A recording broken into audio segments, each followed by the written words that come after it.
سيدات السادة النواب، في هذه اللحظة الفارقة في العملية السياسية العراقية ونحن نمر بتحديات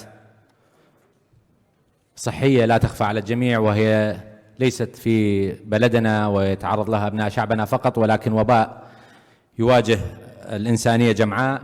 وأيضا هنالك تحديات تواجه الوضع الدستوري لتشكيل الحكومة العراقية بعد استقالة حكومة السيد عادل عبد المهدي. مرت مراحل عديدة لتشكيل أو محاولة تشكيل حكومة. أتمنى أن تتكلل بنجاح بجهودكم، بجهود السيدات والسادة النواب ومن يقف خلفهم من القوى السياسية، بأن نشكل حكومة قوية قادرة على مواجهة هذه التحديات والإيفاء بالتزاماتها والتزاماتنا تجاه مواطنينا. وفي هذه اللحظة لا ننسى من ضحوا بدمائه من أجل العراق. أطلب من المجلس قراءة سورة الفاتحة على شهداء العراق أجمعين.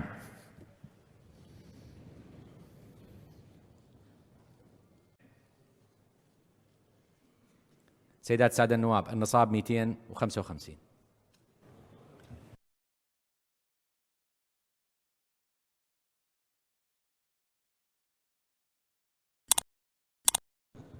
تفضل.